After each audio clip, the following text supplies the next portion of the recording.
His name is Jason Coles. He is the founder of Katika. And I'm going to let him explain that. He's also a real estate investor. Welcome. Yeah, thanks for having me, guys. Thanks so much. Appreciate it. So Katika is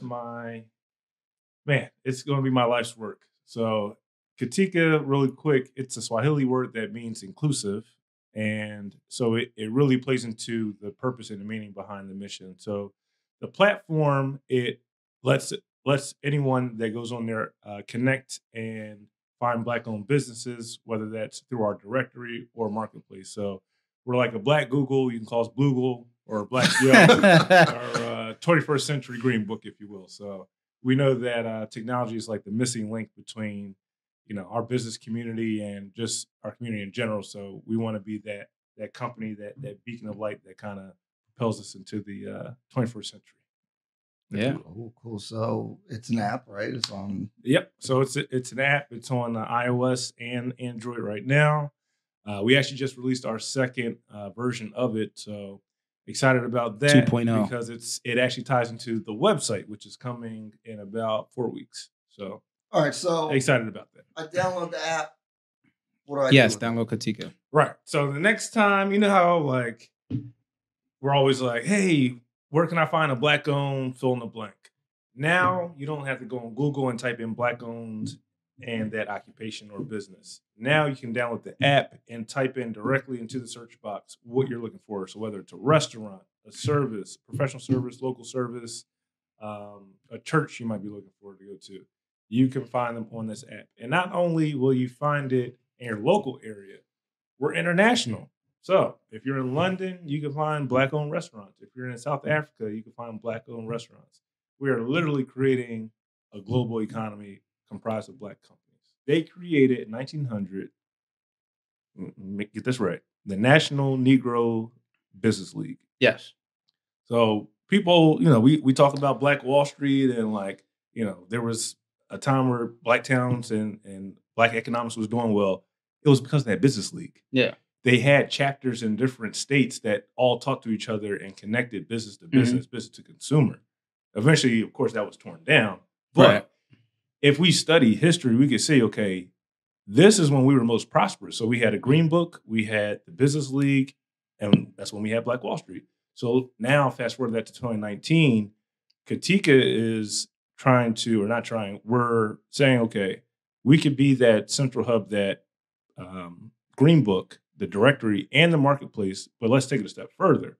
Now we need to start building out business leagues in every city, every state, everywhere, and across multiple industries. Not just in business. I mean, everything from social work to education to we need to build our own communities, right? Our own communities. Self-sufficient. So we're self-sufficient, self-sustained. That's how you really start. See, the difference is and keep the dollar within our community. The challenge that we're facing now that they faced obviously other challenges that were probably more difficult, but the challenge that we're facing now is the Black community is so spread apart. At the time, like, it was segregated. So if you put a business league somewhere, like you could only buy from certain stores as a Black person. You could only go to certain places.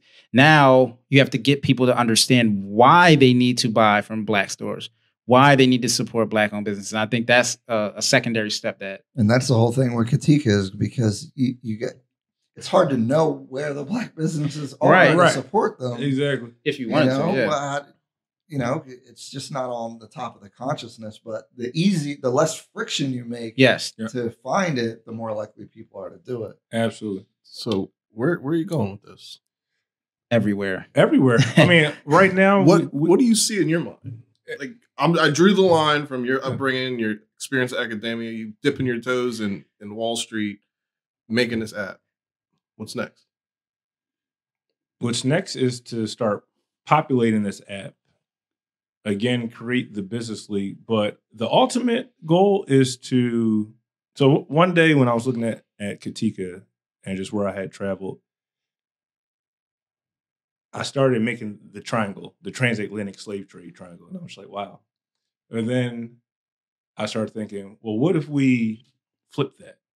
What if instead of a transatlantic slave trade, we have a transatlantic economy to where we're all connecting the diaspora back together.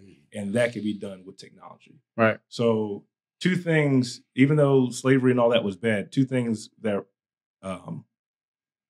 you can say that were good that came out of it. One was the English language is universal within the whole diaspora. So now we're connected by language. And then technology. Right.